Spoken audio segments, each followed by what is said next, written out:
નમસ્કાર, પ્રણામ મિત્રો, જય માતાજી, જય શ્રી કૃષ્ણ મિત્રો। રૂમની દિવાલ પર લટકાવેલી ગોપાલ બાપુની તસવીર સામે જોઈ દેવી બેઠા હતા। તેમની આંખો આંસુઓથી ભીની હતી। આજથી બરાબર 1 મહિના પહેલા તેમના પતિ ગોપાલજી તેમને એકલા છોડી ગયા હતા અને તે જ ક્ષણે જાણે તેમને આખી દુનિયા છીનવી લીધી હોય। પતિના વિયોગથી સંપૂર્ણપણે ભાંગી પડેલા જોહીજી ગોપાલજીની તસવીર સામે જોતા ધ્રુજતા અવાજે બોલી ઉઠ્યા, કાશ હે ભગવાન, તમે મને પણ એની સાથે બોલાવી લીધી હોય તો હું પણ શાંતિથી તમારી પાસે આવી જા। તમે મારા વિશે પણ ન વિચાર્યું, હું તમારા વિના કેવી રીતે જીવીશ? હવે મારા માટે આ દુનિયામાં શું ભાગી રહ્યું છે? ત્યારે તેમને લાગ્યું કે જાણે ગોપાલજીનો અવાજ તસવીરમાંથી ગુંજી રહ્યો હોય, જુહી, હું નથી તો શું થયું? બાળકો તો તારી સાથે છે, તેમને તારી શું જરૂર છે? તારે હિંમત રાખવી પડશે। જુહી દેવી આંખો બંધ કરી દીધી અને 2 આંસુ તેમના ગાલ પર વહી ગયા। પરંતુ તેમના બંને દીકરાઓ અને વહુ વચ્ચે શું રંધાઈ રહ્યું હતું તે વાતથી તેઓ અજાણ હતા। જ્યાં જુહીજી પોતાના દુઃખમાંથી બહાર આવી શકતા ન હતા, ત્યાં બહાર હોલમાં બેસીને બંને દીકરા અને વહુઓ એક અલગ ચિંતામાં ડૂબેલા હતા। પરંતુ આ ચિંતાનો સંબંધ ના તો માતા સાથે હતો, ના તો બાપુજીની આત્માની શાંતિ સાથે। આ ચિંતા સીધી એ રીતે મિલકત અને પૈસા સાથે જોડાયેલી હતી જે તેમના પિતા છોડી ગયા હતા। નાનો દીકરો સુજીત સૌથી પહેલા, ભાઈ સભી સારો છે, અત્યારે માં દુઃખમાં ડૂબેલા છે, તમે આ કાગળ લઈને તેમની પાસે જાઓ અને સહી કરાવી લો, નહીતર બધી સંપત્તિના 2 ને બદલે 3 ભાગ કરવા પડશે। માં તો એવું જ ઈચ્છે છે કે આપણા બંને ભાઈઓની સાથે આપણી બહેન કિંજલને પણ મિલકતમાં ભાગ મળે, પણ આપણે એવું થવા દઈશું નહીં। હવે તમે જલ્દી જાઓ। ત્યારે હિતન સુજીત તરફે જોયું। તું પાગલ થઈ ગયો છે કે શું? તેણે ગુસ્સામાં કહ્યું, હું આ બધું ન કરી શકું, માં ભણેલા ગણેલા છે, જો તેમણે કાગળ ખોલીને વાંચી દીધા તો પછી તો બધું ઊંડું થઈ જશે। આટલું કહીને હિતન પોતાની પત્ની રુચિ તરફ જોયું, જાણે તેને આશા હોય કે કદાચ તે કંઈ કરી શકશે, પરંતુ રુચિ તો પહેલાથી જ પાછળ હટી ગઈ। ના બાબા, મને તો કોઈ ન કહો, તેણે સ્પષ્ટ શબ્દોમાં કહ્યું।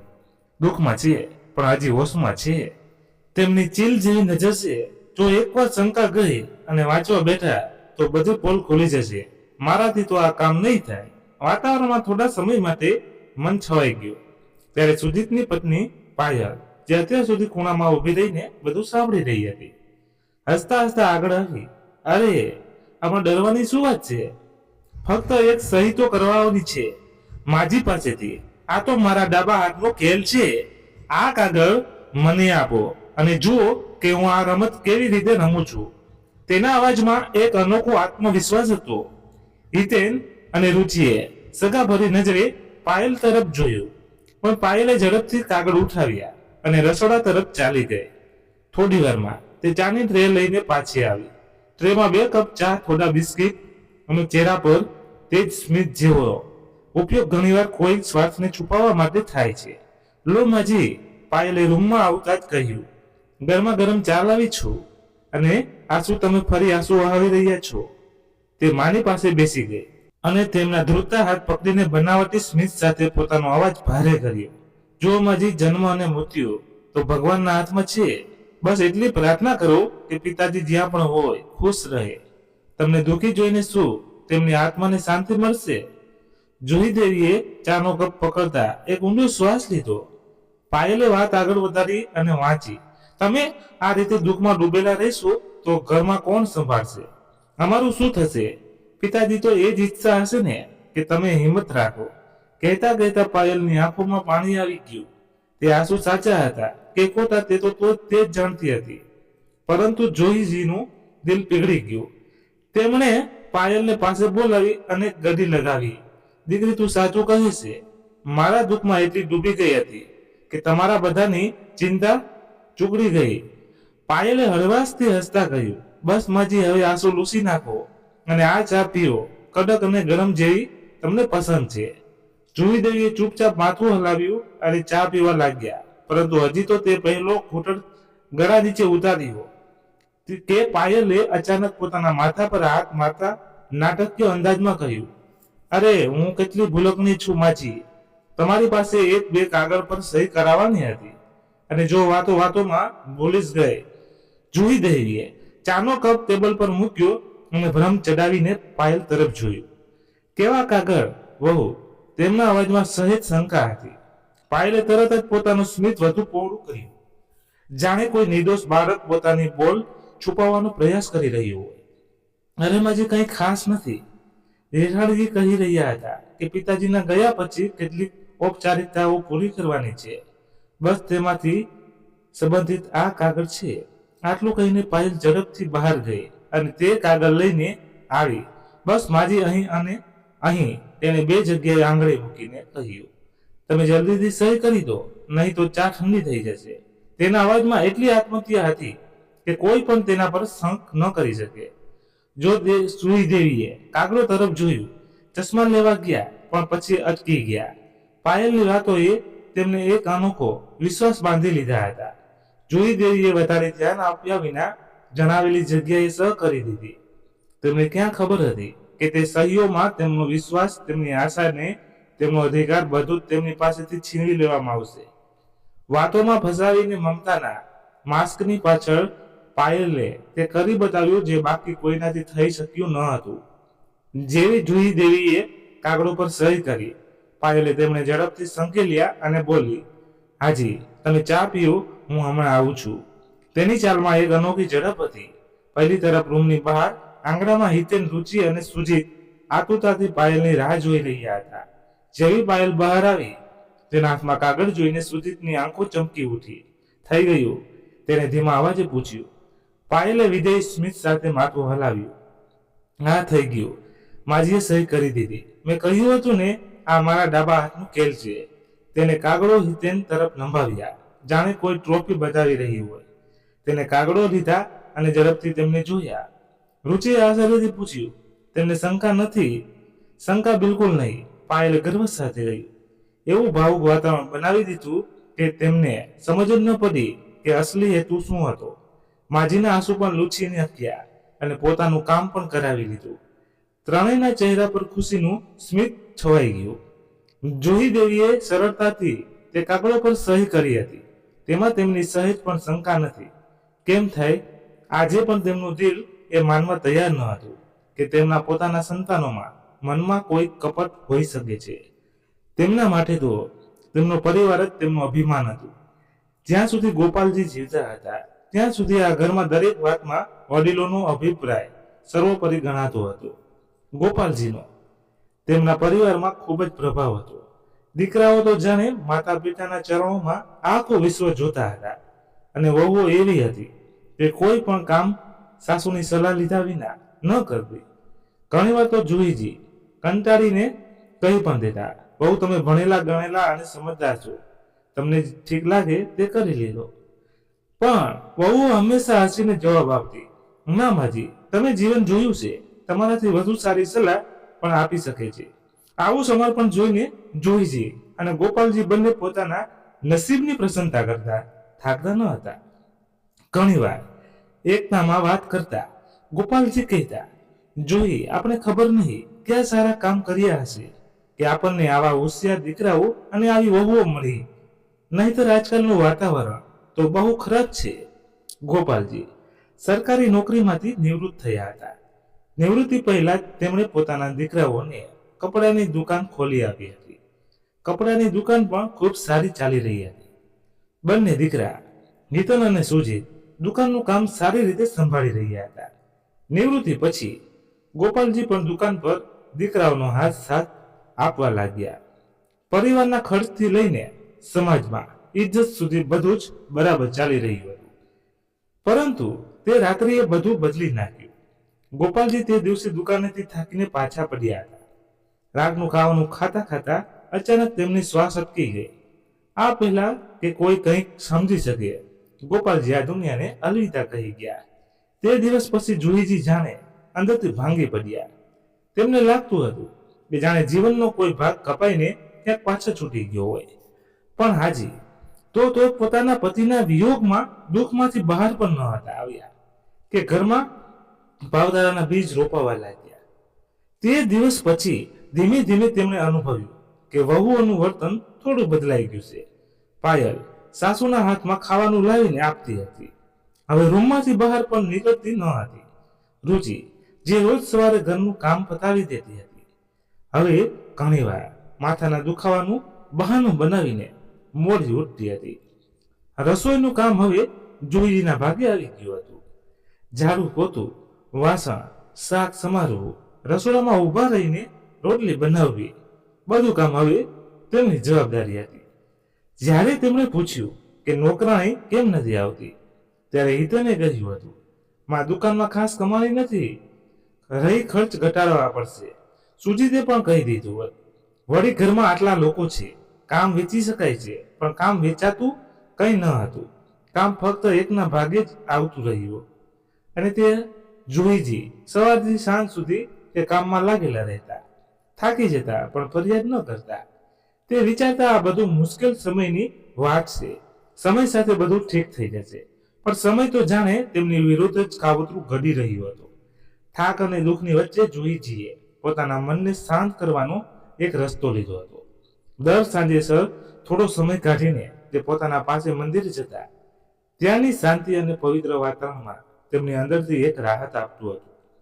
પરંતુ આ રાહત પણ વધારે દિવસ ન ચાલી. બંને વહુઓ પાયલ અને રુચિ તેમની આદત પર કટાક્ષ કરવા લાગી.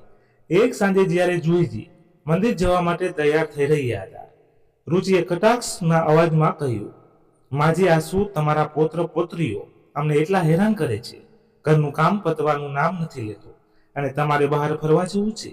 નવી નવી સાડીઓ પહેરીને રોજ કોને મળવા જાવ છું તમે?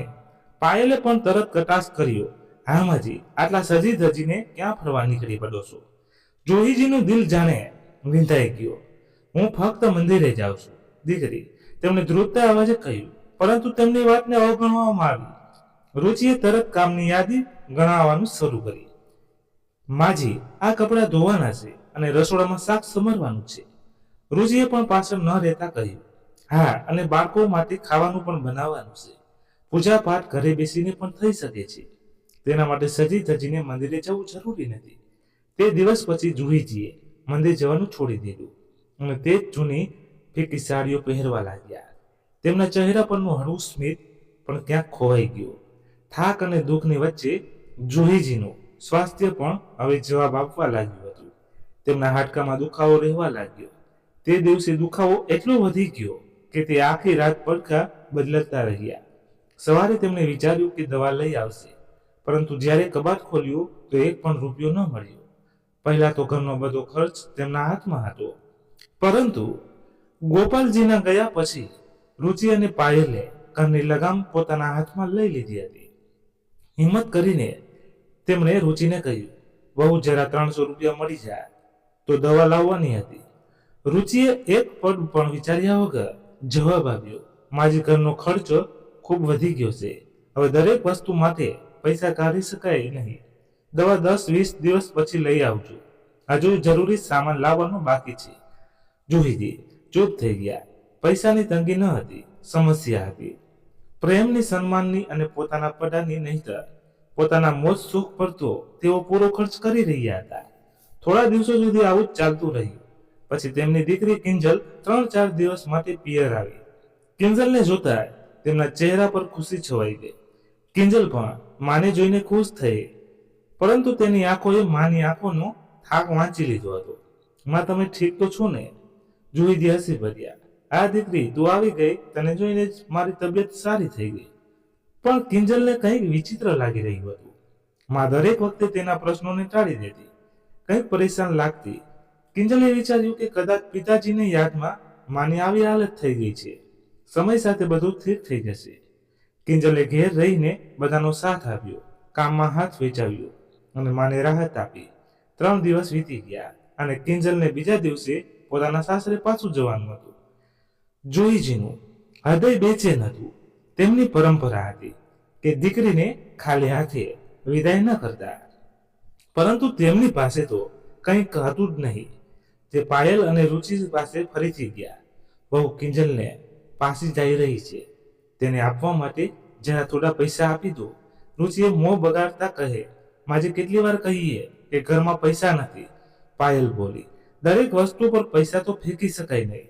દીકરી છે તો પિયર આવી હતી, સેવા કરી દીધી, હવે કંઈક આપવું જરૂરી હોય છે કે શું? દર વખતે જુહીજીને દૂધ તૂટી ગયું, પણ તે ચૂપ રહ્યા. તેમના મનમાં બેચેની થવા લાગી. તેમણે વિચાર્યું, મારા બેંક એકાઉન્ટમાં ઘણા પૈસા જમા છે, હું બેંકમાંથી લાવું છું. તે ચૂપચાપ બેંક ગયા. ત્યાં પોતાના એકાઉન્ટમાં પૈસા કાઢવા લાગ્યા તો ડેસ્ક પર હાજર કર્મચારીએ તેમને કંઈક એવું કહ્યું જેને સાંભળીને જોઈજીના પગ નીચેથી જમીન ખસી ગઈ. તમારા ખાતામાં એક પણ રૂપિયો નથી. આ કેવી રીતે બની શકે? દીકરા, મારા ખાતામાં તો સારી એવી રકમ હતી. તેમણે બેંક મેનેજરને પૂછ્યું તો તાણે કહ્યું, માજી, તમે તો તમારા હસ્તાક્ષરવાળા કાગળ મોકલ્યા હતા. તે વિનંતી પર તમારું ખાતું શ્રી હિતન કુમાર સાથે જોઈન કરી દેવામાં આવ્યું હતું. પછી તેમના જ નિર્દેશ પર ધીમે ધીમે બધા પૈસા ઉપાડી દેવામાં આવ્યા હતા. પણ મેં તો ક્યારેય કોઈ જોઈન્ટ એકાઉન્ટ ફોર્મ ભર્યું જ નથી. દીકરા, મારા હસ્તાક્ષર મેં તો કોઈ સહી કરી જ નથી.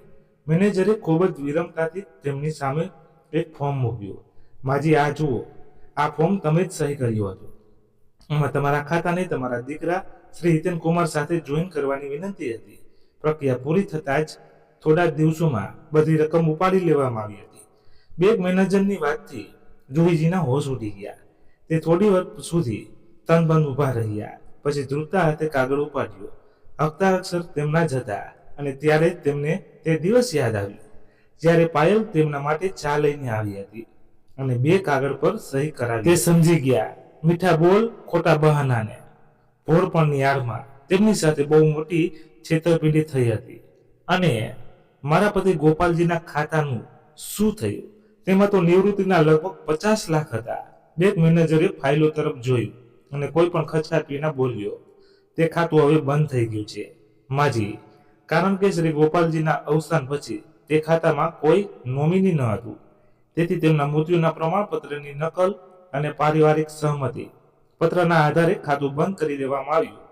તેમાં જે બાકી રકમ હતી તે પરિવારજનોમાં અધિકૃત સભ્યોના ખાતામાં ટ્રાન્સફર કરી દેવામાં આવી. તમારા દીકરાઓ હિતન અને સુજીતે અરજી કરી હતી. તમારી તરફથી તે કાગળો પર સહી પણ કરવામાં આવી હતી. હવે જોઈજીનું હૃદય બેસી જવા લાગ્યું. તેમના કાનોમાં પાયલની તે જ મીઠી મીઠી વાતો ગુંજી રહી હતી જે તેને સહી કરાવતા પહેલા કહી હતી અને ત્યારે જુહીજીએ વાંચ્યા વિના જ સહી કરી દીધી હતી. હવે તેમને સમજાઈ રહ્યું હતું કે તે પ્રેમભરી વાતો ફક્ત એક ચાલ હતી, એક હસ્તાક્ષર. એને બધું ખતમ. બેંકની ખુરશી પર બેસતા તેમનું માથું ફરવા લાગ્યું. શરીરમાં કોઈ જીવ ન હતો બચ્યો કે ભગવાન, આ મારા પોતાના છે, મારા દીકરા, મારી વહુ શું આટલો મોટો દગો કરી શકે છે? ખૂબ મુશ્કેલીથી પોતાને સંભાળતા તે ઘરે પાછા ફર્યા. તેમના ચહેરા પર હવાઈઓ ઓડી રહી હતી. પર પહોંચતા જ તેમણે ઊંડો શ્વાસ લીધો અને હિંમત ભેગી કરીને કહ્યું, સુજીત હિજન, મારે તમારી સાથે કંઈક વાત કરવી છે. બધા લોકો તેમના રૂમમાં આવી ગયા. શરમ ના આવી તમને લોકોને મારી સાથે આટલો મોટો દગો કરતા? મારા ને તમારા પિતાજીના એકાઉન્ટમાંથી તમે બધા પૈસા કાઢી લીધા. જુહીજીનો અવાજ ધ્રુજી રહ્યો હતો. સુજીતે બેદરકારી ભર્યા અવાજમાં કહ્યું, માં, તમને તો ખબર જ છે કે દુકાનનું કામ કંઈ ખાસ નથી ચાલી રહ્યું. અમે પરેશાન હતા અને તમારા ખાતામાં લાખો રૂપિયા પડ્યા હતા. તમે વિચાર્યું તેને કાઢીને એક કામમાં લગાવ્યા. જુહીજીનો ચહેરો ગુસ્સાથી લાલગુમ થઈ ગયો. તેમના અવાજમાં હવે દુઃખની સાથે સાથે આગ પણ હતી. વાત ફક્ત પૈસા કાઢવાની નથી સુજીત, તમે મારી પાસેથી છેતરપિંડીથી સહી કરાવી. મને જણાવ્યું પણ નહીં કે આ કાગળ શા માટે છે.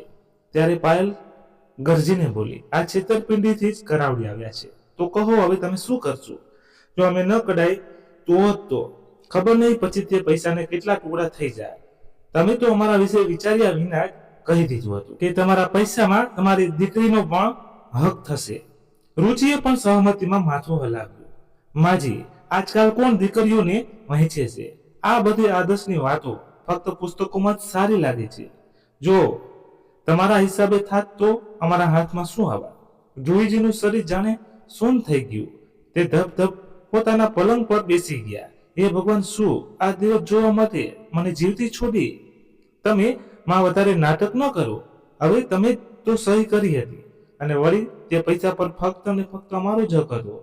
અમે અમારા જ પૈસા લીધા છે, કોઈ ચોરી નથી કરી, સુજીત બોલ્યો. અત્યાર સુધી બેઠેલી કિંજલ જાણે અંદર સુધી ધ્રુજી રહી હતી.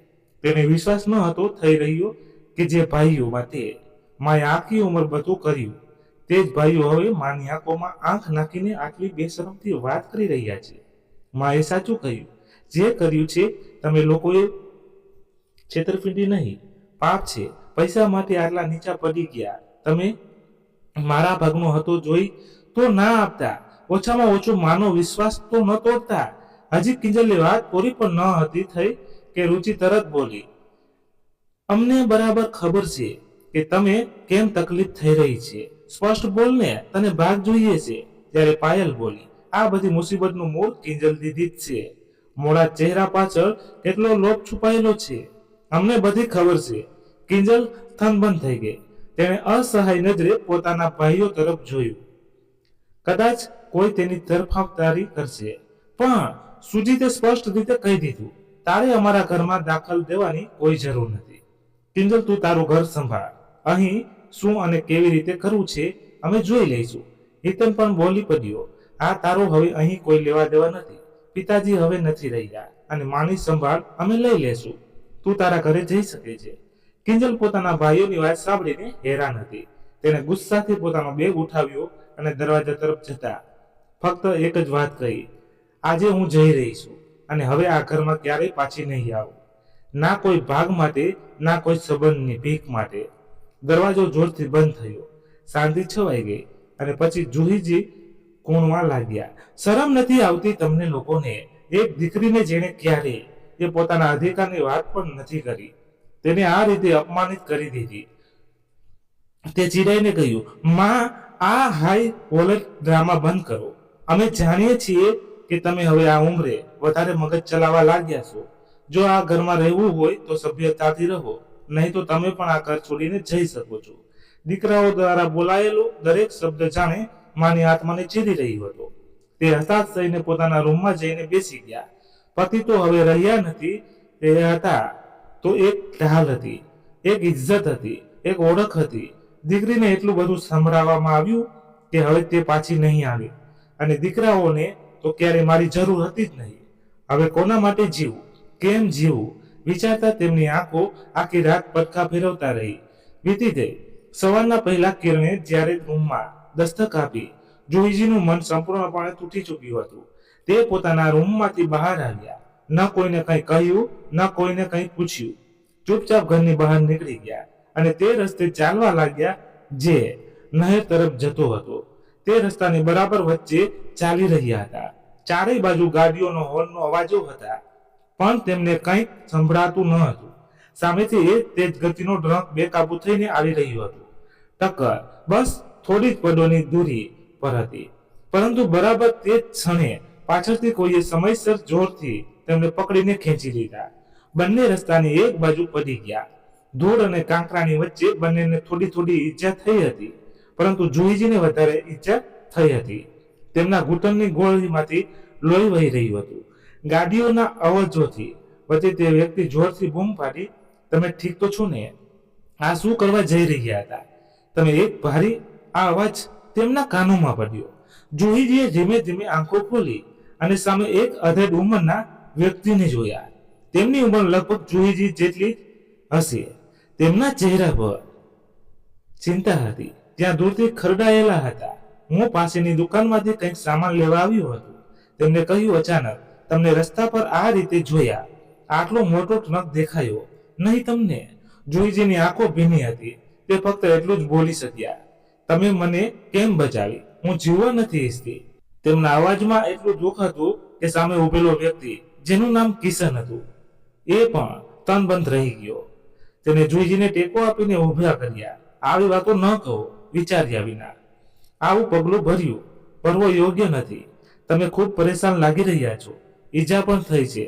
ચાલો પહેલા ક્લિનિક જઈએ આવીએ. પાસના ક્લિનિકમાં કિશન અને જુહીજીની ઈજા ઉપર મલમ લગાવીને પાટા બાંધવામાં આવ્યા. પછી તે બોલ્યા, ચાલો હું તમને તમારા ઘરે મૂકી જાઉં છું. પણ જુહીજીએ માથું ઊંચક્યું. ના, હું ત્યાં પાછી જવા નથી ઈચ્છતી. તેમના અવાજમાં એક ઘૂંટણ હતી. કિશન સમજી ગયા કે જ્યારે કોઈ વ્યક્તિ આ રીતે રસ્તા ઉપર મૂતી રહ્યું હોય તો સ્પષ્ટ છે કે તે એકલી છે, ખૂબ જ એકલી. ચાલો મારી સાથે. માનવતાના નાતે એક વ્યક્તિને સહારો આપવા મારું કર્તવ્ય છે, કહેતા કિશને જુહીજીને પોતાની ગાડી સુધી ટેકો આપીને લાવ્યા અને પોતાના ઘરે લઈ ગયા. તેમનું ઘર મોટું અને સ્વસ્થ હતું. ત્યાં પહોંચતા જ તેમણે પોતાના નોકરોને ચા અને નાસ્તાની વ્યવસ્થા કરવાનું કહ્યું. જોઈને જે ઘણા દિવસોથી દુઃખ અને તળાવમાં ડૂબેલા હતા તે સહાનુભૂતિ જોઈને ધ્રુસકે રડી પડ્યા. રડતા રડતા પોતાનું મન હળવું કરવા લાગ્યા. લો, ચા પીઓ, સામે બેઠેલા કિશને કહ્યું. ચાનો કપ પકડીને તે થોડી વાર માટે શાંત રહ્યા, જાણે તે શાંતિને પોતાના અંદર સમાવવામાં ઈચ્છતા હોય. પછી કિશને ખૂબ વિનમ્રતાથી પૂછ્યું, જો તમને વાંધો ન હોય તો હું જાણવા ઈચ્છું છું કે તમે આવું પગલું કેમ ભરવા જઈ રહ્યા હતા. તો જુહીજીની આંખો ફરી ભીની થઈ ગઈ. તેમણે ધીમે ધીમે પોતાની બધી આપવીતી સંભળાવી. કેવી રીતે તેમના પોતાના દીકરાઓ અને વહુએ તેમની સાથે દગો કર્યો, તેમને અપમાનિત કર્યા, કેવી રીતે તે એક પૈસા માટે મોહતાજ થઈ ગયા. મને હવે જીવવાનો કોઈ હેતુ દેખાતો નથી, તે બબડ્યા. કિશને ઊંડો શ્વાસ લીધો. જુહીજી, તમારી સાથે જે થયું તે ખોટું છે, પરંતુ આ જીવન ભગવાન દ્વારા આપવામાં આવેલી એક ભેટ છે. તેને સમાપ્ત કરવાનો અધિકાર આપણી પાસે નથી. તમે આ ઘરમાં આરામથી રહો. અહીં ના તમને કોઈ પરેશાન કરશે, ના કોઈ વસ્તુની કમી થશે. 2 દિવસ વીતી ગયા. જુહીજી કિશનના ઘરમાં હતા. કિશન સવારે પોતાના કામ માટે નીકળી જતા અને સાંજે પાછા પડતા, પરંતુ નોકરને કડક સૂચના આપીને જતા કે જુહીજીનું પૂરું ધ્યાન રાખવામાં આવે. આ 2 દિવસમાં જુહીજી ઘણી હદ સુધી સંભાળી ચૂક્યા હતા. તે ઘરના નાના મોટા કામોમાં મદદ કરવા લાગ્યા કે જેથી તેમનું મન પરોવાઈ રહે.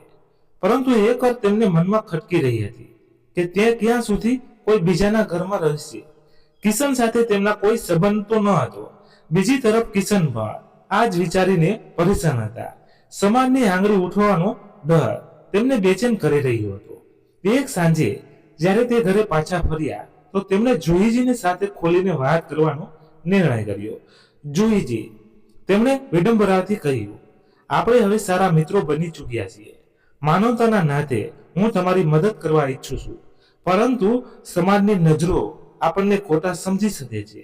હું એકલો છું. મારી પત્નીને ગુજરી ગયા ઘણા વર્ષો થઈ ગયા છે અને મારા કોઈ બાળકો પણ નથી.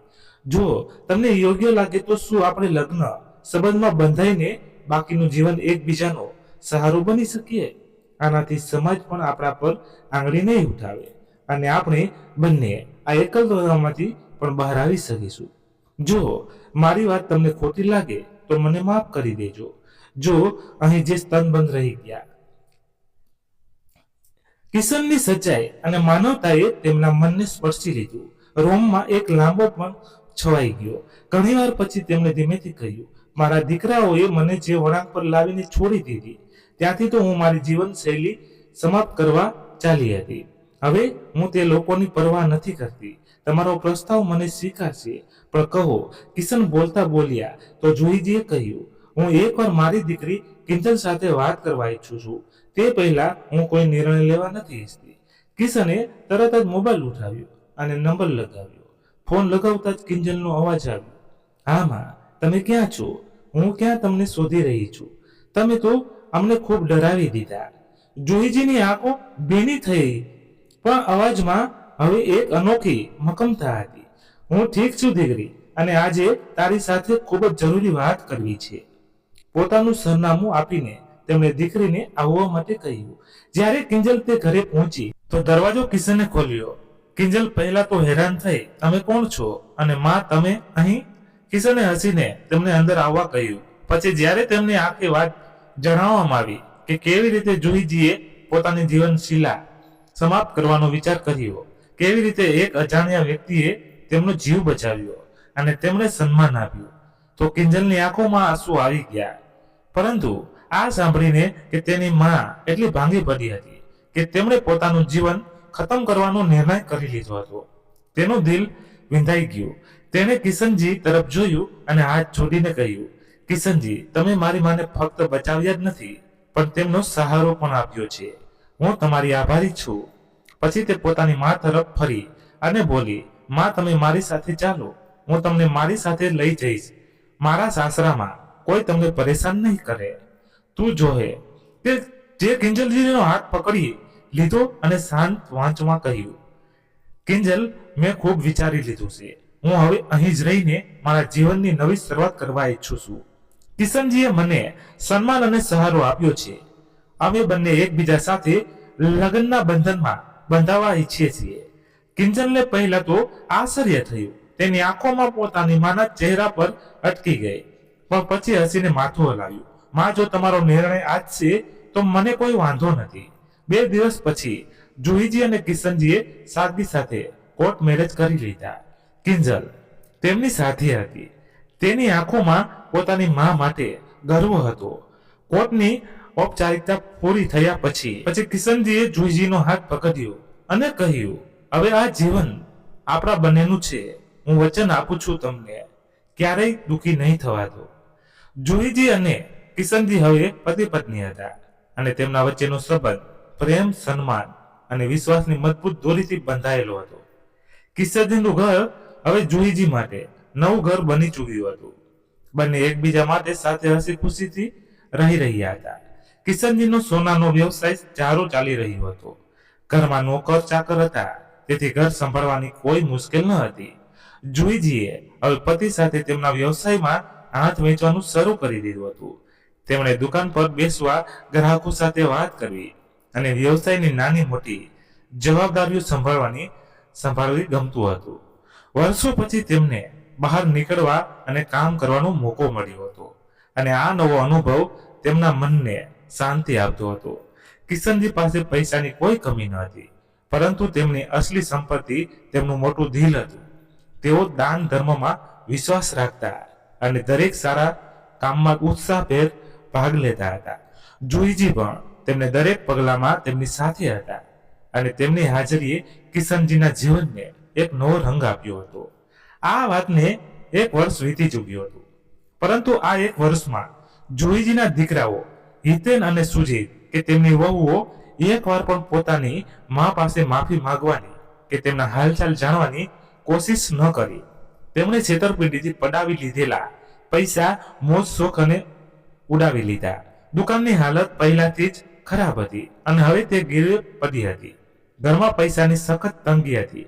હિતેન અને રુચિ તે દિવસ રાત આસપાસના ઝઘડતા અને રુચિ અને પાયલ એકબીજા પર આરોપ લગાવતા. બંને ભાઈઓ વચ્ચે હવે ફક્ત તણાવ અને કડવાશ સજ હતી. એક દિવસ શહેરના સૌથી મોટા મંદિરમાં કાનાજીની મૂર્તિની સ્થાપનાનો ભવ્ય સમારોહ હતો. કિશનજીએ, જે હંમેશા ધાર્મિક કાર્યોમાં ભાગ લેતા હતા, પોતાની પત્ની જુહીને સાથે લઈને ત્યાં ગયા. તેમણે કાન્હાજીને એક સુંદર સોનાનો મુંગટ ચડાવ્યો, જેને જોઈને મંદિરમાં હાજર દરેક વ્યક્તિ તેમની ઉદારતાની પ્રશંસા કરવા લાગ્યા. કિશનજીને ખબર હતી કે જુહીજી ખૂબ મીઠું ભજન ગાય છે. તેમણે હસતા હસતા કહ્યું, જુહી, આજે તું કાન્હાજી માટે એક ભજન ગાઈને સંભળાવ. જુહીને પહેલા તો થોડો સંકોચ થયો. વર્ષો પછી તે આટલા લોકોની સામે ગાવાના હતા, પરંતુ કિશનજીની પ્રેરણા અને કાન્હાજી પ્રત્યેની તેમની ભક્તિએ તેમને હિંમત આપી. જેવું તેમણે ભજન શરૂ કર્યું, મંદિરમાં એક જાદુઈ શાંતિ છવાઈ ગઈ. તેમનો મધુર અવાજ અને ભાવપૂર્ણ ગાઈને ડાયરેક્ટ મંત્રમુગ્ધ કરી દીધા. ભજન પૂરું થતા તાળીઓનો ગડગડાટ ઊંચો ઉઠ્યો. લોકો તેમની પ્રશંસા કરતા થાકતા ન હતા. ઘરે પાછા ફરતી વખતે કિશનજીએ ગર્વથી કહ્યું, જુહી, તું તો કમાલ કરી દીધો. તારા અવાજમાં એવો જાદુ છે કે સીધો દિલને સ્પર્શી જાય છે. બીજા દિવસે સ્થાનિક અખબારમાં મંદિરના સમારોહના સમાચાર છપાયા. પહેલા પાના પર કિશનજી અને જુહીજીની તસવીર હતી, જેમાં તે કાન્હાજીને સોનાનો મુંગટ ચડાવી રહ્યા હતા. સમાચારમાં જુહીજીની પણ ચર્ચા હતી. સવારનો સમય હતો.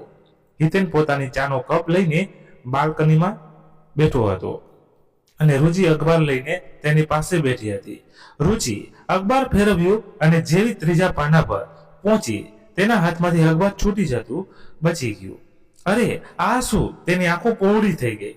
તસવીરમાં હજુ જે હતા સજી ધજી, કપાળમાં સિંદૂર પાસે એક પ્રતિષ્ઠિત પુરુષ ઉભા હતા.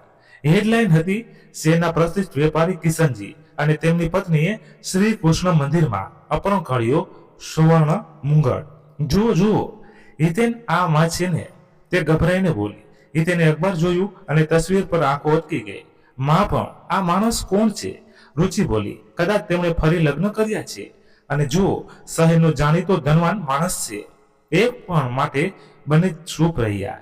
પછી ધીમેથી બોલી, આપણે મા પાસે જવું જોઈએ.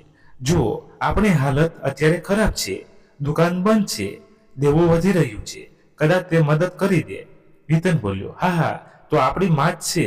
બાળપણથી જાણું છું, બાળકો માટે તેમનું દિલ માખણ જેવું છે. આપણે જોતા જ પીગળી જશે. રુચિએ શંકા વ્યક્ત કરી, પણ પાયલ અને સુચિતને તો કઈ ખબર જ ન પડવી જોઈએ, નહીતર તેઓ પણ ચાલ્યા આવશે. એ તેને સન્માનિત આપી, અરે તે લોકોને કાનો કાન ખબર નહીં પડે. આપણે ચૂપચાપ જઈશું, બસ વાત છે કે ત્યાં ક્યાં રહે છે. બીજી તરફ સુજીત લેપટોપ પર નોકરી માટે અરજી ભરી રહ્યું હતું. ત્યારે તેના મિત્ર પરાગનો ફોન આવ્યો. આલિયા, સાંભળ, તારી માનો ફોટો જોયો આજે અખબારમાં. ચોંકી ગયો. શું બકવાસ કરી રહ્યો છે? અરે બકવાસ નહીં, સાચું કહું છું. તારી માએ ફેશન જ્વેલર્સના માલિક કિશન માથુર સાથે લગ્ન કરી લીધા છે. મંદિરમાં સોનાનો મુંગળ ચડાવ્યો અને પૂરા સમાચાર સાથે ફોટો પણ છપાયો. સુજીતે તરત લેપટોપમાં ન્યૂઝ સાઇટ ખોલી. જેવી તસવીર જોઈ તે ઝૂમ કરીને જોવા લાગ્યો. તેની આંખો ફાટી ગઈ. સાચે જ માં છે. આ તો તસવીર જોઈને તેની આંખો ચમકી ઉઠી. તેણે તરત પાયલને બોલાવી અને કહ્યું, જો માએ કોઈ અમીર માણસ સાથે લગ્ન કરી લીધા છે. કિશન માથુર કોઈ નાનો મોટો સોની નથી, જ્વેલરીનો બહુ મોટો શોરૂમ છે. તેને આપણે મા પાસે જવું જોઈએ. કદાચ કંઈક મદદ મળી જાય, આપણા પણ કંઈ કામ આવી શકે. ફાટેલી આંખોથી તસવીર જોતા પાયલ બોલી, હા. બીજા દિવસે હિતેન અને રુચિએ ચૂપકેથી કિશન માથુરને સરનામું લીધું અને તેમના ઘર પહોંચી ગયા. રુચિએ બનાવટી નિર્દોષતા વાળું સ્મિત ચોંટાડ્યું અને દરવાજા પર દસ્તક આપી. દરવાજો કિશનજીએ ખોલ્યો. તેમની નજર રુચિ અને હિતેન પર અટકી ગઈ અને ચહેરા પર કડક ભાવ હતા. તમે લોકો કોણ છો? તેમણે પૂછ્યું. જો કે તે સારી રીતે જાણતા હતા કે આ તે જ લોકો છે જેમણે જુહી સાથે દગો કર્યો હતો. તેને ખચકાતા કહ્યું, હું જુહીજીનો દીકરો છું અને આ તેમની વહુ. માને મળવા આવ્યા છીએ. કિશનજી કંઈ કહ્યા વિના તેમને અંદર આવવાનો ઈશારો કર્યો. જેવા હિતેન અને રુચિએ ઘરમાં પગ મૂક્યો, તેમની આંખો ફાટી ગઈ. ઘર સાદું પણ ભવ્ય હતું. સ્વસ્થ આસન, ફર્નિચર અને દરેક ખૂણામાં સમૃદ્ધિની ઝલક. રુચિએ ધીમેથી કહ્યું. હિતેનના કાનમાં કહ્યું કે જુઓ, માજીનું તો નસીબ જ પલટાઈ ગયું. એ તેની આંખોમાં લોભની ચમક હતી, પણ તે કંઈ બોલી શકે તે પહેલાં હોલમાં બેઠેલા સુચિના અને પાયલને જોઈને તેની હેરાનીનો પાર ન રહ્યો. તમે લોકો અહીં? તેને ભ્રમ ચડાવતા પૂછ્યું. પાયલે કટાક્ષ કરતા જવાબ આપ્યો, કેમ, તમે શું વિચાર્યું હતું? અમને ખબર નહીં પડે. અખબાર તો બધા પાસે આવે છે ભાઈ. તારે ત્યારે જ સુચિત ચહેરા પર સ્મિત ઓઢીને કિશનજી તરફ જોયું. ખૂબ મુશ્કેલીથી અમને માનો સરનામું મળ્યું. એકવાર અમે અમારી માને ગુમાવી ચૂક્યા હતા, પણ હવે આ વખતે નથી ગુમાવવા ઈચ્છતા.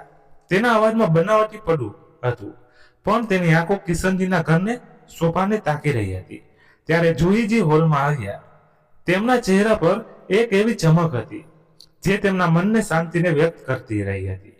તે પહેલા જેવા ભાંગી પડેલા જુહીજી ન હતા. તેમના ચહેરા પર આત્મવિશ્વાસ અને ગરિમા હતી.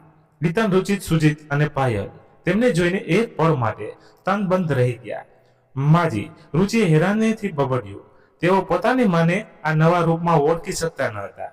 ચારે દીકરા વહુઓ તેમની પાસે દોડ્યા. તેને તરત જ તેમના પગે લાગીને બનાવટી આંસુઓ સાથે કહ્યું, માં, અમે તમને ક્યાં ક્યાં ના શોધ્યા. તમારે અમારાથી બહુ મોટી ભૂલ થઈ ગઈ. તમારી સાથે આવું વર્તન કરીને અમે પાપ કર્યું. અમને માફ કરી દો. સુજીત અને પાયલ પણ તેમના પગ પડી ગયા. પાયલ પેલા રડતા કહ્યું, માં, તમે ભલે અમને જોતા મારો, પણ અમારી સાથે ચાલો. તમારા વિના તે ઘર નથી રાખતું. રુચિએ પણ હિપકા ભરતા કહ્યું, માજી, અમે જે કર્યું તે ખોટું કર્યું હતું, પણ હવે અમે સુધરવાના ઈચ્છીએ છીએ. અમે એક મોકો આપી દો. જુહીજીની આંખો ભીની થઈ ગઈ. પોતાના દીકરાઓ અને વહુઓને આ રીતે પગમાં પડતા જોઈને તેમના દિલમાં મમતાનો સાગર ઉભરાઈ આવ્યો. એક પળ માટે તો તેમને તે દિવસો યાદ આવવા લાગ્યા. જ્યારે તેમના બાળકો તેનામાં ખોડામાં રમતા હતા, પરંતુ ત્યારે તેમના કપાળ પર કરટલી પડી. યાદ આવી કિશનજીની તે વાત, જોઈ તારા દગાખોર દીકરાઓને ભલે માફ કરી દેજે, પરંતુ ફરીથી તેમના પર વિશ્વાસ ન કરતી. પછી મનોમન પોતાને ચેતવ્યા, લાગણીઓમાં ન વહી જા. પોતાની જાતને કહેતા તેમની સામે તે બધી યાદો તકતકતી થઈ ગઈ. તે દગો જ્યારે તેમના દીકરાઓએ તેમના અને ગોપાલજીના ખાતામાંથી રૂપિયા પડાવી લીધા હતા. તેમની કેવી રીતે એક એક પૈસા માટે મોહતાજ કરી દીધા હતા. તે દિવસ જ્યારે કિંજલને અપમાનિત કરીને ઘરમાંથી ભગાડી દીધી હતી, અને તે બળ જ્યારે પોતાના દીકરાઓના વર્તનથી આહત થઈને નોહેર તરફ ચાલી ગયા હતા. પોતાનું જીવન સમાપ્ત કરવાના ઈરાદાથી તેમણે પોતાની આંખોના આંસુઓને અંદર જ સમાવી લીધા અને કડક પણ શાંત અવાજમાં બોલ્યા, જુઓ બાળકો, તમે મને મળવા આવ્યા, મને સારું લાગ્યું, પરંતુ હું હવે તમારી માના રૂપમાં નહીં, પરંતુ કિશનજીની પત્નીના રૂપમાં અહીં ઊભી છું. તમારી તે માં તો તે જ દિવસે મરી ગઈ હતી, જે દિવસે તમે તેના સન્માનને ચકનાચૂર કરી દીધું હતું. તેની સંપત્તિ છીનવીને તેને એવી હાલતમાં છોડી દીધી હતી કે તે દુનિયાને અલવિદા કહેવા મજબૂર થઈ ગઈ. મારા જીવન પર હવે મારો હક નથી, ફક્ત મારા પતિનો હક છે. તમારી માં અહીં નથી રહેતી, તે તો ક્યારની મરી ચૂકી છે, તેથી હવે તમે જઈ શકો છો. આટલું કહીને જુહીજીએ દરવાજા તરફ ઈશારો કર્યો. બંને વહુ દીકરા તનબંધ રહી ગયા. તેમને તો આશા હતી કે તેમની માં મમતાના વશમાં આવીને તેમને માફ કરી દેશે, પરંતુ જુહીજીનો આરોપ તેમના માટે અજાણ્યો હતું. તેને એક છેલ્લી કોશિશ કરી, માં અમને ખરેખર પસ્તાવો છે, અમને બસ એક મોકો. પણ જુહીજીએ હાથ ઊંચા કરીને તેને ચૂપચાપ કરાવી દીધો. દીકરા, હું તારી નસે નસતી વાફેક છું. આજે પણ મને તારી આંખોમાં તે જ લોક દેખાઈ રહ્યો છે જે તે દિવસે દેખાયો હતો જ્યારે તે મારી સાથે દગો કર્યો હતો. કિશનજી, જે અત્યાર સુધી ચૂપચાપ ઊભા હતા, આગળ આવ્યા અને બોલ્યા, તમે લોકો સાંભળી ચૂક્યા છો, આ મારી પત્નીનો નિર્ણય છે. હવે કૃપા કરીને ચાલ્યા જાઓ. ચારેય હતાશ થઈને દરવાજા તરફ વધ્યા. વારવાર તેઓ ફરીને જુહી તરફ જોઈ રહ્યા હતા, આશામાં કે કદાચ તેમના દિલના કોઈ ખૂણામાં મમતા જાગી જાય અને તેમને રોકી લે. પરંતુ જુહીજીએ નજર ફેરવી લીધી. જેવો દરવાજો બંધ થયો, જુહીજીની આંખોમાંથી આંસુના 2 ટીપા વહી ગયા. કિશનજીએ તેમનો હાથ પકડ્યો અને કહ્યું, જુહી, તે બિલકુલ સાચું કર્યું. જેમના દિલમાં તારા માટે સન્માન નથી, તે તારા પ્રેમનો હકદાર નથી. તો મિત્રો, તમને શું લાગે છે, જુહીજીએ જે નિર્ણય લીધો, શું તે સાચો હતો? તમારો અભિપ્રાય કોમેન્ટ બોક્સમાં જરૂર લખો. અને જો વાર્તા પસંદ આવી હોય તો એક લાઈક કરી અને પ્લીઝ ચેનલને સબસ્ક્રાઇબ કરો. અને જો આ વાર્તાએ તમારા દિલને સ્પર્શ કર્યું હોય તો તેને શેર જરૂરથી કરજો. તમારા કદાચ એક શેરથી કોઈની વિચારસરણી બદલાઈ જાય. ધન્યવાદ. ફરી મળીએ નવી વાર્તા સાથે. ત્યાં સુધી તમારા પરિવાર સાથે મસ્ત રહો, તંદુરસ્ત રહો. જય માતાજી, જય દ્વારકાધીશ. હર હર મહાદેવ, મહાદેવ, મહાદેવ. જય શ્રી રામ, જય બજરંગબલી. અને હા મિત્રો, આ વાર્તામાં આપણે લખાણમાં કે બોલવામાં ઘણી ભૂલો થઈ છે, એ આપણે સ્પષ્ટ રીતે દેખાય છે. તમે પણ ચોક્કસ અમને કોમેન્ટ કરીને જણાવજો. અમે આગળ વખતે ભૂલ સુધારવાનો ચોક્કસ પ્રયત્ન કરશું. કારણ કે મિત્રો, હમણાં ઘણા દિવસથી આપણે હોળી ધૂળેટી આવી હતી, તો આપણે એમાં વ્યસ્ત હતા, એટલે આપણે વાર્તાઓ લાવી નતા શકતા. અને આ પણ આજે ટાઈમના અભાવે ફટાફટ વાર્તા લાવવામાં થોડુંક આડાવરું થઈ ગયું છે, તો ચલાવી લેજો. સોરી. જેટલું બનશે એટલું આપણે સારી વાર્તા લાવશું ચોક્કસ.